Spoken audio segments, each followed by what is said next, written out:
If you asked my mom about my independence, she'll sigh. Miles was born that way. Her poetry for he didn't need much. Ask about my brother Logan, and she'll glow, he's special, code for. The sun rearranged itself to suit his schedule. In our house, love wasn't scarce, just distributed like Wi-Fi. Logan got 5 bars. I buffered. Cedar Rapids. Cul-de-sac, 2 maples, a basketball hoop that leaned from years of arguments. Dad, Rick, sold insurance. Mom, Janet, stacked coupons. Logan collected trophies with generous definitions. I collected tools, Allen keys, a torque wrench, and a milk crate of screws. Favoritism didn't arrive as a speech. It lived in our mornings. Logan got marshmallow cereal. I got heart-healthy gravel. If he was late, Mom wrote a dentist note from the fiction section. If I was late, set your alarm earlier, Miles. The world won't accommodate you. The fridge magnets once spelled, work hard. After the dog chewed the D, it read, work hard. It wasn't that they didn't love me. They just watched Logan in HD and me on a fuzzy channel. If we argued, Mom's verdict came pre-printed. Miles, don't be dramatic. Logan didn't mean it. He could not mean a lot. Forgetting my birthday, borrowing my headphones, telling my crush I cried during a Pixar movie. If a lamp can jump on a letter and change a life, I'm allowed feelings. So I found a universe that made sense. Bikes. They're honest. If something wobbles, you can find the reason. After school, I worked at Spokes and Jokes, a shop run by a retired stand-up who tuned deraillers like a surgeon. I swept floors, patched tubes, learned the sound of trouble. At home, categories blurred. When Logan clipped my bars, as a joke, and I shaved skin off my knee, Mom's gauze came with, it's just a scratch. When his elbow met my ribs, same line, same shrug. I made the honor roll, Dad said. Proud of you, champ. The way he praised the dog for sitting. Logan made JV basketball. We threw a barbecue like he'd been drafted. I kept the house running in invisible ways, carried groceries, fixed the faucet, rewired the garage opener. Payment arrived as, "You're good at this stuff," which felt like a sticker on a broken bone. Even our wheels told the story. Logan got a matte black rocket for his birthday. I got his old sun-faded blue. I didn't sulk. I opened my tool kit. New chain, greased bearings, bar tape, the color of stubborn hope. It rode honestly. Slower than his, but mine. Home life was small math problems. Logan needs new shoes for camp. Cool. We can't afford your race registration. Less cool. Use your savings, Miles, you're independent. The word tasted like an award and a bill. When I invited Mom to ride, it's good for your mood. She shrugged. Nail appointment. Then asked me to spot the groceries because Logan had picked snacks. For both of you. Logan wasn't evil, he was a weather system. You don't yell at the wind for being wind, you brace. Generous when it cost nothing, loud when it did. The morning everything shifted didn't start special. Plain blue sky. My chain purred. Logan borrowed my multi-tool because his looked dirty, which is how tools look after work.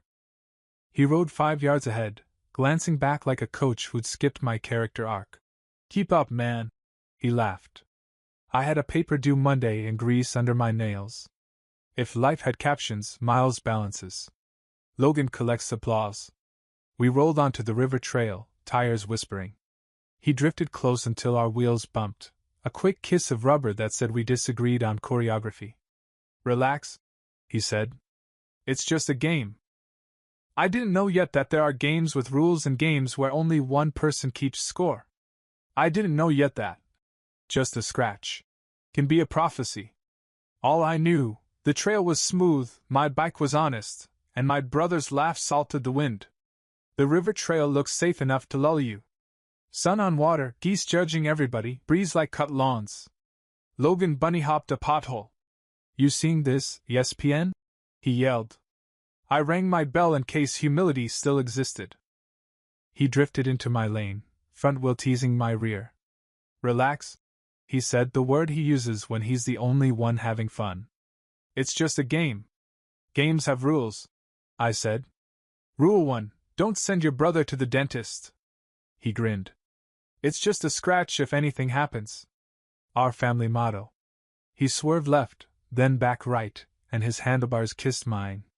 Not a freight train, just a nudge with bad timing. Rubber clipped rubber. I overcorrected. My front wheel met loose gravel and picked gravity. There's a second when you're technically upright but spiritually filed under. Falling. My stomach went first. Then the bike. Then me. I hit sideways, hip, then shoulder, a thwack like an unopened textbook. The world spun, sky, path, wheels. Logan laughed once, automatically. Then a wet pop behind my collarbone, like a knuckle cracking from the inside. Pain speaks. This one said, move and see stars. Bro, Logan said, crouching. He grabbed my bike, then my elbow. I yelped. Okay, not that way. Blood stippled my forearm. Gravel peppered my knee. Beneath the sting, a deeper throb lived near my shoulder blade and radiated slowly. My left hand tingled. I could breathe, but each inhale felt rented. It's just a scratch. He tried, softer now, as if saying it made it true. Feels big for a scratch. I managed. He handed me water. Fingers wiggled, wrist negotiated, shoulder voted no. On the curb, he assembled our defense. You steered into the gravel, he said. And I barely touched you. Call Mom, he added, secure absolution. Speakerphone. Mom, Miles kind of fell. Kind of? I said. And scraped his arm. He's fine. Oh, for goodness sake, Mom said. Rinse it, put an antibiotic on, and don't be dramatic. Dinner's in 2 hours. Click. We walked the bikes home. Every step jarred the coal in my shoulder. Our first aid kit lived in a coffee can labeled buttons, because of course it did. Mom dabbed at my arm like she was saving a tablecloth. See? Scratches, she said, wrapping gauze too tightly around the shallowest wound and handing me frozen peas. 15 on, 15 off. And keep your voice down, your dad's napping. Dad peeked in. You good, champ? Same tone he uses for the dog during thunder. Yeah, I lied. Peace is cheaper than truth. Logan hovered. Want me to skip practice? Already half in shoes. Go, I said. Run lines for me. Relief flashed, and he vanished. Pain has chapters. The first is shock, the second is arithmetic. Around chapter 3, my left hand puffed like bread dough, and my fingers turned the color of bad grapes. Undoing the gauze sent an email from my elbow that read, unsubscribe. Breathing tugged at something under my collar like a hangnail inside my ribs. On YouTube, a cheerful person listed signs that your injury is not just a bruise. I checked boxes I didn't want to. Top reply, went to urgent care anyway lol. I stood. The room tilted left. My body voted for the couch. I lay there counting breaths. Every fifth one snagged. From the kitchen. Miles, set the table. Beat. Actually, I'll do it, don't drip on the placemats. Dusk slid in. Aunt Nora texted, you boys ride? Send pics. I replied with my knees abstract art. She shot back 3 sirens and call me if you feel weird. By the time Logan returned smelling like gym floor and victory, the peas had retired, and my shoulder had settled into a steady ember. I fell asleep to the metronome of air in, air out. I woke at 3 a.m., with my hand buzzing like a phone on silent and a stitch under my clavicle when I breathed, as if someone had installed a zipper and forgot to oil it. Morning would decide whether we'd been smart or cheap about pain. Morning tells the truth even when nobody asks. Morning told the truth. I tried to sit up, and my shoulder felt for immediate leave. My left hand looked like it had slept in a beehive. My fingers were puffy and vaguely purple. Each breath snagged under my collarbone. Mom tapped my door with a spoon. Up. Your dad wants the lawn mowed. I can't lift my arm. She scanned the scratches and nodded like a judge in a boring talent show. It's bruising. Ice and ibuprofen. Don't be dramatic. From the hall, Dad. You still have your legs, champ. I texted Aunt Nora a selfie. She replied. Car. 10 minutes later, her hybrid hummed in the driveway. She looked me over, hand, shoulder, the wince I couldn't hide. Hospital, she said. Now. Mom met us with a dish towel and a budget lecture.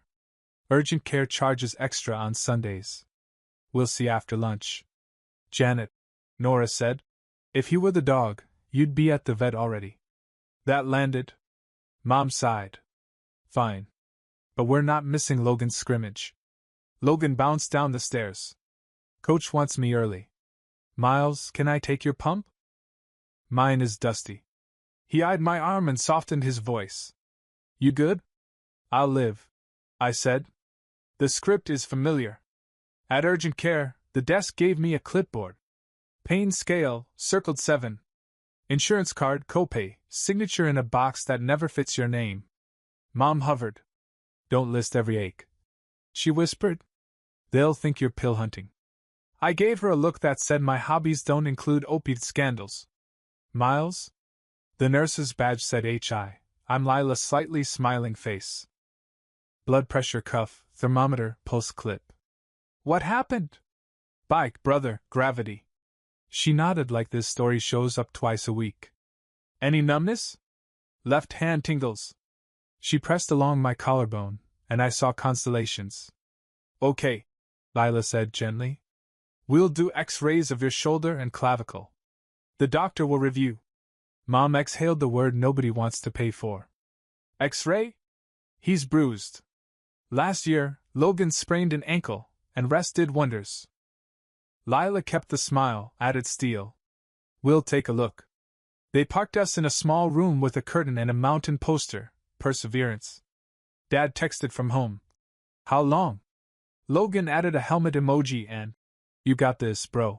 Which felt like sending thoughts and prayers to a toaster fire. Waiting stretched. Printer groaning, a cough with personality, TV listing side effects worse than my day. Nora told me about a friend who broke a rib and walked around for 2 days saying, It's fine.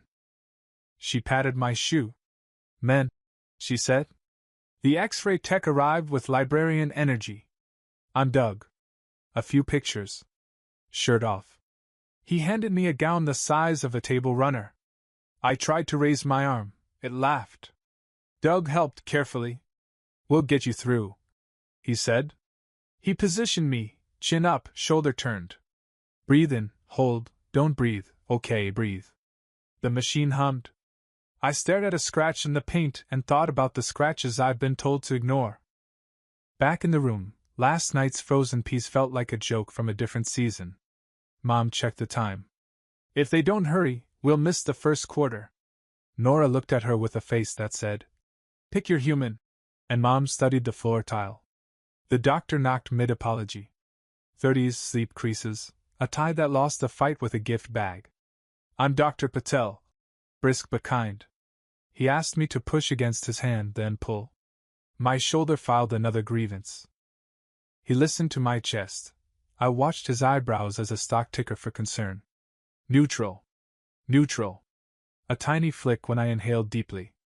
We'll have the X-rays in a minute, he said. Hang tight. Minutes are not all the same length. These were long and shaped like a sigh. Nora scrolled without seeing. Mom texted in tiny bursts. I counted ceiling holes, 96. The door opened again, and Dr. Patel returned holding a screen like a gallery unveiling. His expression started breezy and then. And we'll get to that in a second.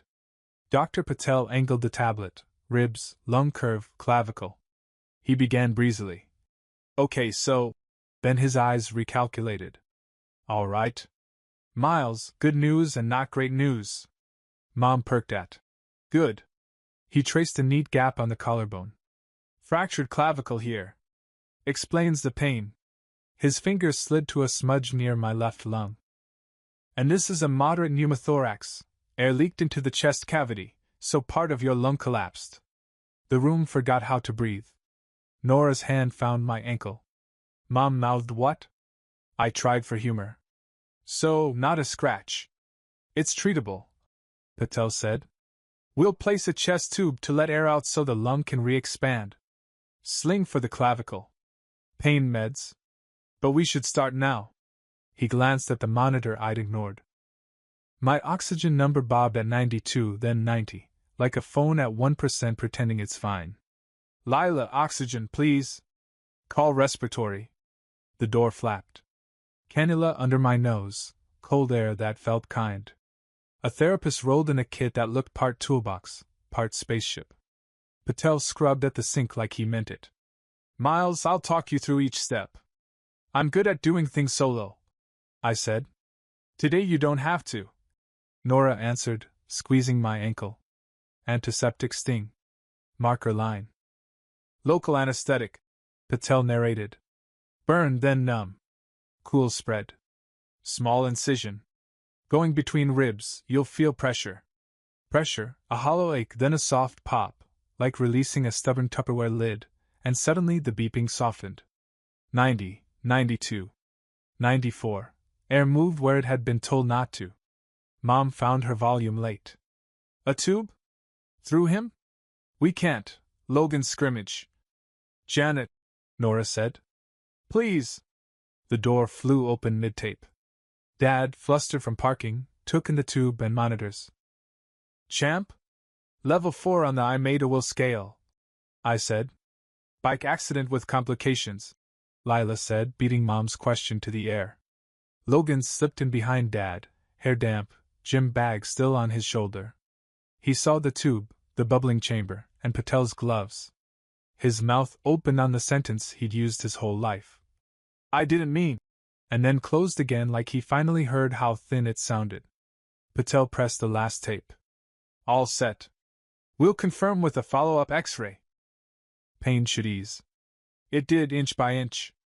The zipper feeling under my collarbone loosened, a full breath arrived without bargaining. Mom sat down hard, tissue to eyes. Dad stood behind the chair like it owed him answers. Logan hovered, volume turned to low. Is he going to be okay? Mom asked, smaller than I'd ever heard her.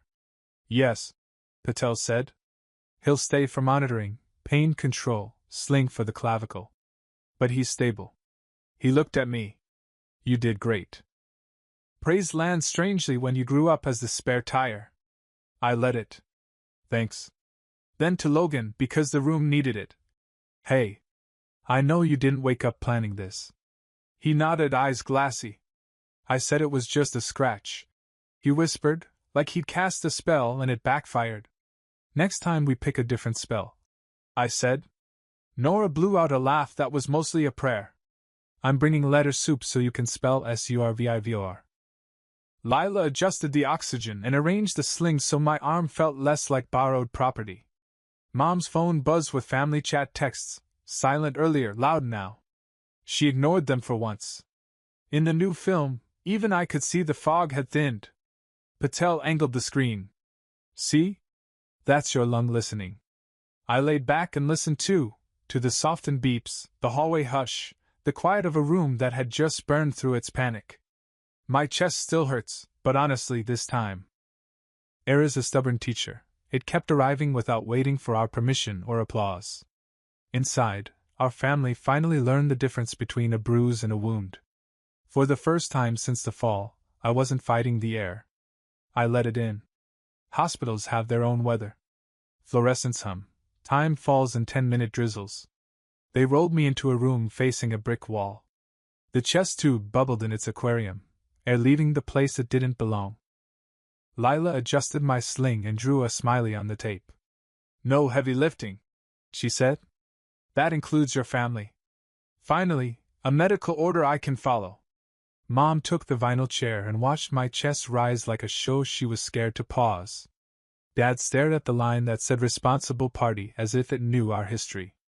And Nora unpacked snacks. If the cafeteria coffee tastes like a tire, it's because they steep the whole car. Logan hovered until guilt sat him down. His gym bag curled at his feet. I'm sorry, he said, each word unwrapped slowly. I was showing off. You've been showing off since kindergarten, Nora muttered. Thanks for saying it, I told him. Start there. Then tell them the truth. Not the don't be dramatic version. He nodded, cheeks bright. In the family chat, he typed, "It was my fault." The bubble blinked, stopped, blinked again, then he sent it. Silence, and then the chorus. "Logan? What do you mean?" "Miles, are you okay?" Even Grandma's candle gift showed up. Dr. Patel brought the follow-up film. The fog had thinned. Good response. If this holds, we'll clamp tomorrow and remove the tube after. Sling 3 to 6 weeks. No contact sports. He eyed my calluses. That includes racing your brother. It wasn't a race, I said. More like a demonstration of physics. Then consider this your lab write-up. After he left, Mom spoke my name like it was fragile. "Miles," I said, "don't be dramatic," and you were sitting there with your lung. She pinched the bridge of her nose. "I'm sorry." 2 words she doesn't hand out. They landed and echoed. I didn't sprint toward forgiveness like usual. I let the words sit. "Thanks," I said. "Next time, believe me first." She nodded. "Next time." Nora texted the med schedule into the chat with general-level precision. "We are not missing doses because of a scrimmage," she wrote. Aunt Linda replied with 10 exclamation points and a turkey emoji. Dad cleared his throat. "We'll cover everything," he said, quick, like ripping a Band-Aid off his pride. "The copay, the scans. We should have known better." He looked at me like finally respecting the sky in a hailstorm. "We'll make this right." Hospitals make the difference between being needed and being valued loud. I let people move around me without jumping up to help. Night settled. Lila dimmed the lights and handed me pudding. "On a scale of 1 to hospital," she said. We both made the same face. At 2 a.m., the monitor squealed when I sneezed, nurses appeared, and then the aquarium sounds returned, soft burble, shoe squeaks, a hallway laugh. Logan came back after a loop outside, hair damp from the sink. "I told Coach I'm out this week," he said. Told him why. He watched my balloon hand. "When Mom always said you were fine, I started acting like you were. Like you could take anything. And I like being the one who needed help. It made me feel important." There it was, the weather report. "I can take a lot," I said, "but I shouldn't have to take you." He nodded. "Copy that." Before leaving, he picked up my helmet. The visor was scuffed, the foam dented. "I'll fix your bike. You'll pay the shop," I said. "And you're coming with me to hear why speed and proximity aren't personality traits." Deal. Half smile, like a kid agreeing to shovel a driveway bigger than it looked. He squeezed my uninjured shoulder and went home to a house that would sound different now. I watched the clock crawl. In the quiet, I counted the times I'd shrugged off hurt because it was cheaper than making a case. The chest tube hissed its disagreement. The new rule was simple: pain gets believed. I slept through the burble, and for once, nobody asked me to be tough in my dreams. Morning made everything real again. Dr. Patel's voice first. "How's the pain?" Like a Yelp review of needles. 3 stars. He listened. "Good. We'll clamp the tube for a couple of hours. If your lung behaves, it comes out today." Lila rolled in a toy that's not a toy. "Incentive spirometer," she said. "Slow breath, keep the ball between the lines. 10 every hour." I pulled air like sipping soup. The marble steadied. Patel clamped the tube with something that looked borrowed from a chip bag. The numbers held: 95, 97, 98. "Walk with assistance," he said. 10 tiles to the door and back. Progress. Nora set down her coffee. "New house rules," she said. "If Miles says it hurts, we act. Retire, don't be dramatic. Dish duty for anyone who says just a scratch." Mom exhaled. "Retired," she said. Dad nodded. Logan, in the doorway with a bakery bag, added, "I called the bike shop. I'm paying for repairs. Safety clinic Saturday. I told Coach aggressive riding isn't a personality." "You've been the main character a long time," I said. "Welcome to the supporting cast." "Quieter over here," he said. By noon, my chest felt like a knotted shoelace instead of wire. Patel unclipped the clamp, listened, and nodded. Let's remove it. Lila's voice went calm. Deep breath, hum, and we slide on 3. On 2, a bright sting, then relief. Tape, gauze, pressure. Air moved like it trusted me again. Confirm film, then discharge, Patel said. Sling, rest, ice, follow up in a week.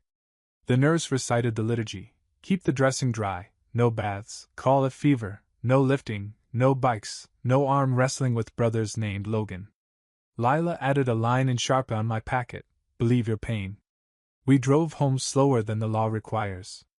The house smelled like Mom's soup, the way she says, I love you, without saying she worried. The living room was rearranged for comfort. Nora taped a sign to the fridge, scrimmages do not outrank lungs. Texts pinged. Aunt Linda. Need anything from the big store? Cousin Bryce. Yo, that's wild. Grandma mailed $20. For ice cream or copays. After a nap that tasted like relief, we sat at the table where I'd ironed my gown.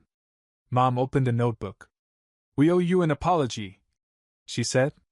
Not just for yesterday. For years of your fine when you weren't. We love you, and we let responsibility turn into invisibility. I let it land. Thanks. Dad folded his hands. At home, champ meant handle it. That's on me. I'm sorry. Naming things is the first repair. Logan stared at his fingers. I was a jerk. Not evil. Just windy. I'd like to be your brother and learn to be your friend. Friends don't draft friends into gravel, I said. But they can learn. We wrote 3 rules and stuck them under an Iowa magnet. 1. If someone says it hurts, we believe them. 2. No minimizing. 3. No bikes until Miles says yes. Nora added. 4. Break a rule, do dishes. Logan saluted the sink. Evening was soup, meds, and the spirometer ball bobbing like a tiny moon. Coach texted Logan. Proud you owned it. He replied. Learning. A cousin asked if I was milking it. Nora replied with believe circled 3 times. The typing bubble evaporated. Late, Mom brought my graduation gown. I want to iron it straight. I like it a little crooked, I said. It feels honest. She handed me the tassel. Hang it where you can see it. I looped it on the lamp. The house sounded different, softer footsteps, fewer automatic defenses. Before bed, Logan stood in the doorway. Bike shop at 10? Bring your wallet. Deal. He hesitated. Thanks for letting me fix the small things. I know I can't fix the big one. You can help me ride again, I said. That's the right size. I took another slow breath the new way, and the room didn't panic. Pain stopped being a test. It was information. And we were finally listening. The first week tasted like calendar squares, pills, ice, breath counts. The spirometer's marble became my tiny coworker. Every hour, I hired it to remind my lungs we still worked here. On Thursday, Dr. Patel renewed my still fragile slip. Listen to your body, he said. He bumped the film and grinned. No fog now, just ribs like pale gates. Mom smiled in a way that had nothing to do with the scoreboard. Dad shook Patel's hand like a man trying a new language. Thank you. Saturday, we hit spokes and jokes. The bell coughed. The place smelled like rubber and effort. Walt, owner, retired stand-up, squinted at my sling. Don't tip into my truing stand and we're square. He lifted my sun-faded bike and whistled at the helmet. This died a hero. We'll find you a new one. Logan set his matte black rocket on the rack like an offering. I need spacers, he told Walt. A bell. And, maybe an adult. He slid his card over before I could speak. Walt glanced at me. I nodded. Safety clinic at noon, he said. You're both staying. 6 kids came, 2 dads who paid with advice, and an aunt who wrote everything down like an exam. Walt held up a pool noodle. Car gives you 3 feet. You give each other 1 noodle. That's science. He taped it to my bars. We practiced passing, calling, and slowing. Logan rode behind me like he was guarding a crown. When someone squeezed too close, Walt barked, "Noodle, my dudes!" and everyone laughed.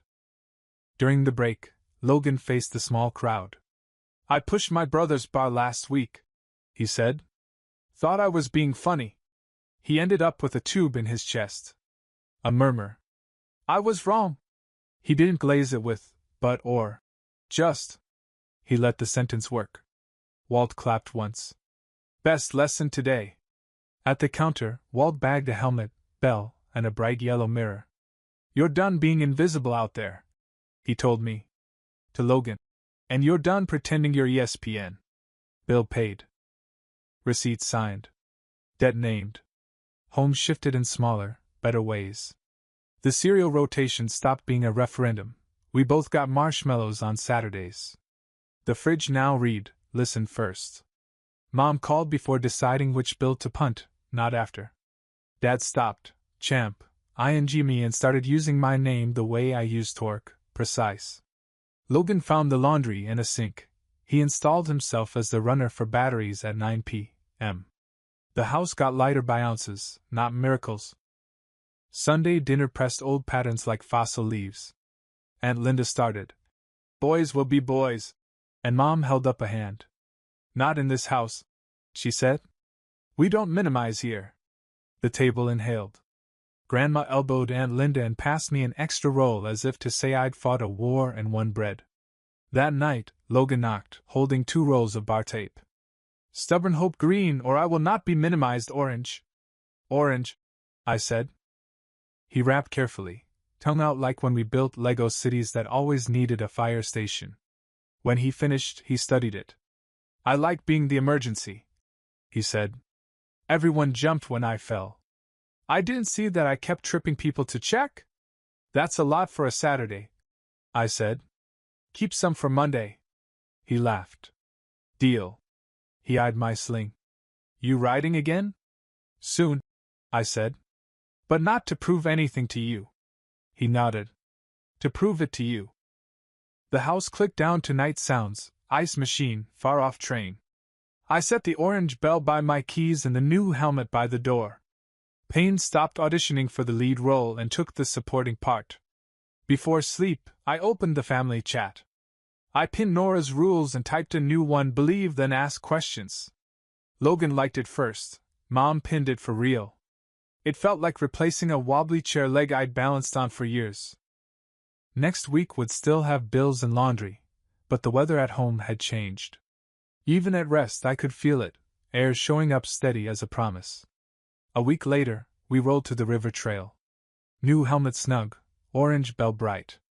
Logan kept a full bike length, calling, "Passing, left!" like a vow. Mom and Nora waved from the bridge, 2 spotters who finally watched me, not my shadow. "Good?" Logan asked. "I will be," I said. "And if I'm not, you'll listen." I rang the bell once, clear, not dramatic, just true, and set the pace. This time, everyone followed,